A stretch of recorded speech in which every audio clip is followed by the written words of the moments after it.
Bismillahirrahmanirrahim. Assalamualaikum warahmatullahi wabarakatuh. Alhamdulillahi wa kafa wassalatu wassalamu ala al-habibil mustafa Sayyidina Muhammadin wa alihi wa sahbihi ahli sidqi wal wafa wa ba'd. Alhamdulillah, ini adalah kajian yang ke-15 di kajian kitab Lubbul Usul. Dan di pertemuan sebelumnya kita sudah membahas tentang as-sabab. Dan sekarang kita akan melanjutkan pembahasan syarat. Qala al-musannifu Syekhul Islam Zakaria al-Ansari fi kitabih Lubbil Usul, wasyartu ma yalzamu min adamihi al-adamu wa la yalzamu min wujudihi wujudun wala adamun. Jadi pembahasan kali ini akan membahas tentang definisi syarat.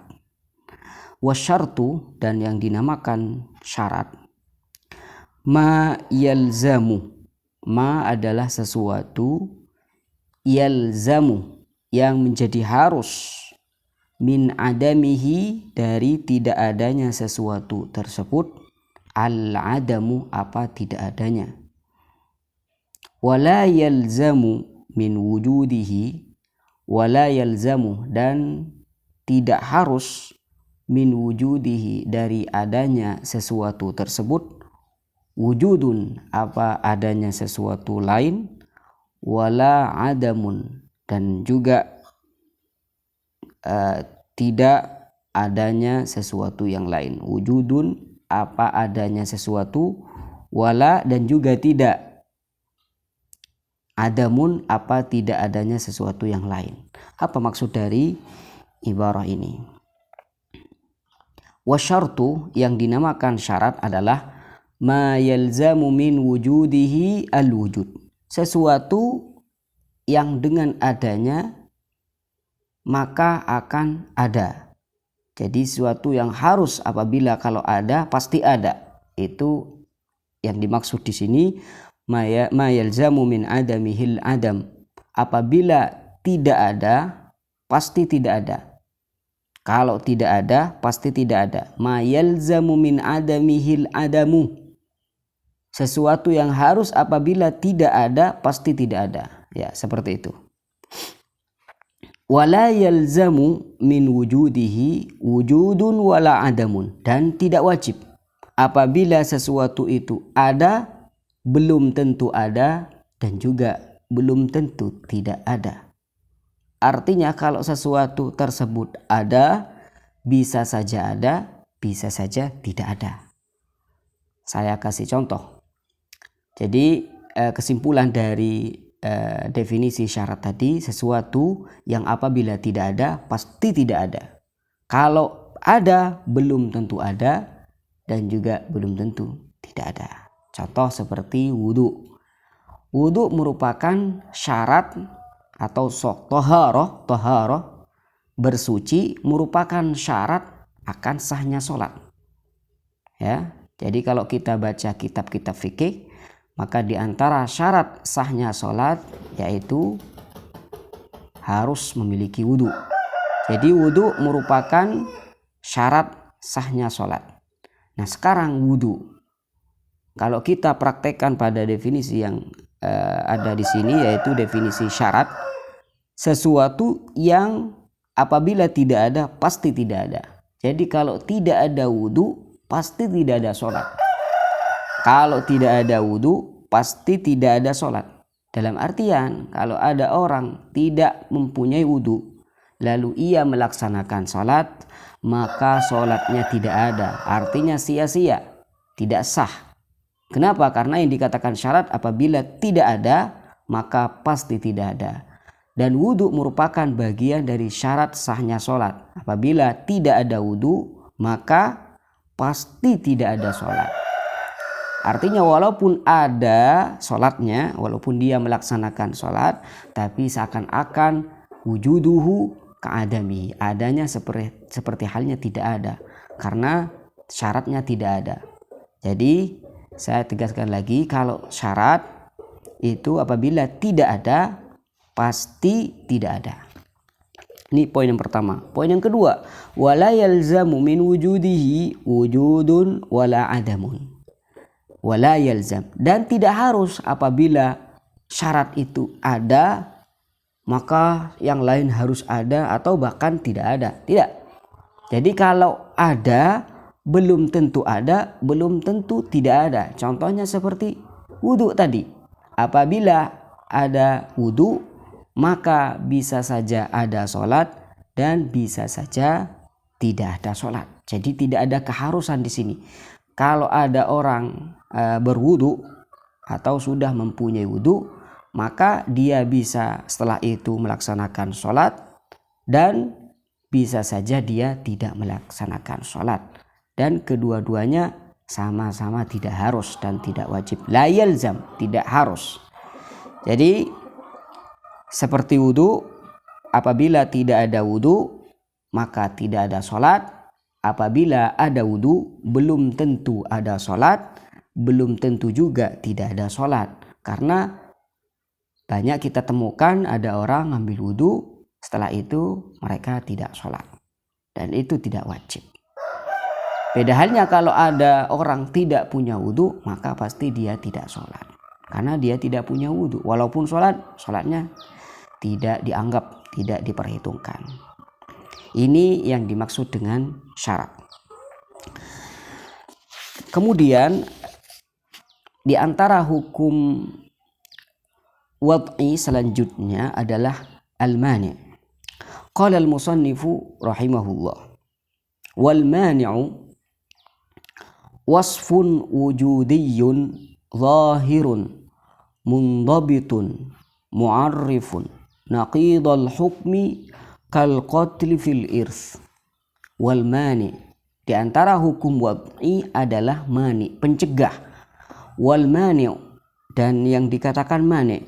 Wal mani'u, dan yang dikatakan dengan mani' atau pencegah, wasfun, adalah satu sifat, wujudiyun, yang ada, zahirun, yang tampak, yang jelas, mundabitun, yang teratur, mu'arrifun, yang memberikan pengetahuan, naqidul hukmi, kebalikan dari suatu hukum, kal qatli, seperti pembunuhan, fil irthi, dalam masalah warisan.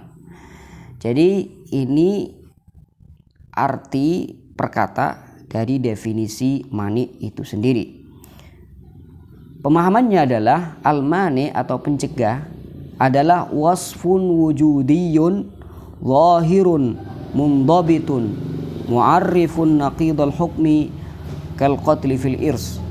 Mani adalah satu sifat yang memang ada, zahirun, merupakan sifat ada yang tampak dan teratur, di mana sifat tersebut memberikan pengetahuan akan tidak adanya hukum atau kebalikan dari hukum, seperti pembunuhan dalam warisan. Apabila ada orang dia mempunyai sebab warisan, ya, misalkan Ahmad dan Zaid merupakan jadi Ahmad merupakan saudara dari Zaid, ya, Ahmad merupakan saudara kandung, misalkan saudara kandung dari si Zaid. Jadi karena di sana ada nasab, ada hubungan nasab antara Zaid dan Ahmad, maka Zaid itu berhak mendapatkan warisan. Zaid berhak mendapatkan warisan dari Ahmad, pun juga Ahmad dapat memperoleh warisan dari si Zaid. Zaid mendapatkan warisan dari Ahmad, Ahmad mendapatkan warisan dari Zaid. Nah, apabila si Ahmad itu dibunuh oleh Zaid, maka di sini ada pencegah, ada pembunuhan. Ahmad membunuh Zaid.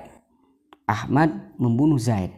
Maka karena Ahmad membunuh Zaid, maka Ahmad tidak akan mendapatkan warisan dari Zaid. Kenapa? Karena ada mani. Apa bentuknya? Pembunuhan. Jadi pembunuhan ini merupakan wasfun, satu sifat yang wujudi ada, yaitu pembunuhan. Zahirun tampak, jelas kita bisa menghukumi. Apabila ada orang membunuh berarti sudah jelas dia membunuh. Mundhabitun, yang mundhabit, pembunuhan itu mundhabit. Apa maksud dari mundhabit? Tidak akan berbeda dengan perbedaan zaman ataupun keadaan. Setiap orang yang membunuh pasti dikatakan membunuh. Entah itu membunuhnya menggunakan pisau, menggunakan senjata tajam yang lain, atau membunuhnya dengan pistol misalkan. Jadi sama-sama dikatakan membunuh. Jadi tidak akan berbeda dengan perbedaan keadaan ataupun alat yang digunakan untuk membunuh. Jadi semuanya sama. Ini arti dari mundhabit. Mu'arrifun, dengan adanya pembunuhan tersebut akan memberikan pengetahuan akan kebalikan dari hukum. Tadi hukumnya adalah dia mendapatkan warisan karena dia saudaranya.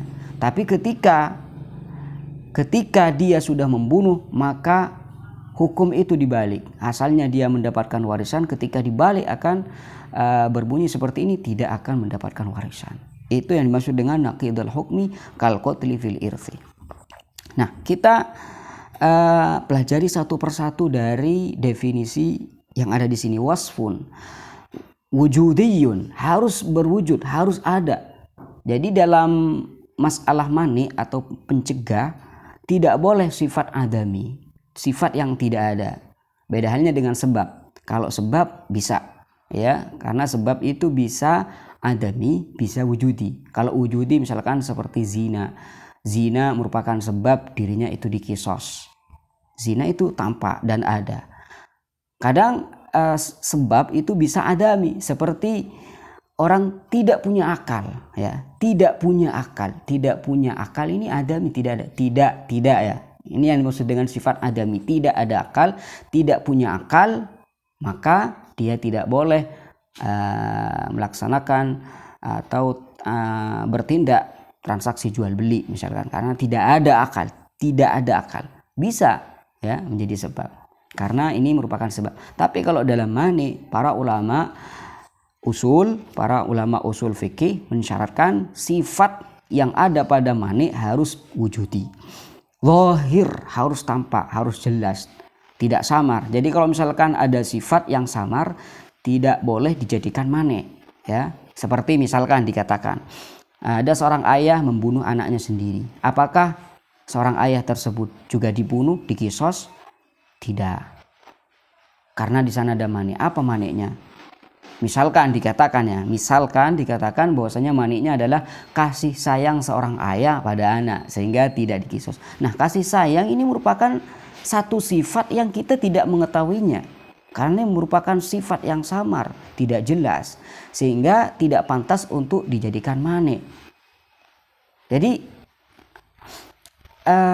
seperti sifat tersebut tidak boleh dijadikan sebagai manik.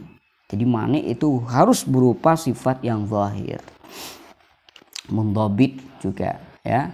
Mundhabit harus teratur, dalam artian tidak ada perbedaan ketika perbedaan zaman ataupun keadaan. Seperti contohnya ya, seperti yang masalah yang tadi, kenapa seorang ayah tidak dikisos karena membunuh anaknya sendiri? Kenapa tidak dikisos? Karena ayah memberikan nafkah, ya. Misalkan ayah memberikan uang pada si anak sehingga tidak dikisos. Nah, memberi uang, memberi nafkah ini merupakan sifat zahir, jelas ya, zahir.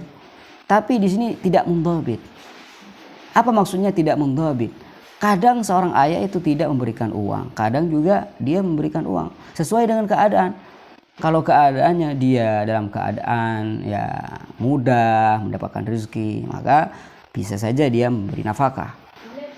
Beda halnya kalau dia nggak punya uang, nah bisa saja dia tidak akan memberikan nafkah pada anaknya sendiri. Jadi memberikan nafkah merupakan sifat yang tidak mundhabit, sehingga tidak bisa dijadikan manik, ya. Kal qatli fil irthi, ya. Jadi insyaallah kita akan melanjutkan bacaan kitab Lubul Usul dan akan kita mulai di wasihah di pertemuan yang akan datang. Wa sallallahu wasallam ala sayyidina Muhammadin wa ala alihi wa sahbihi wasallam.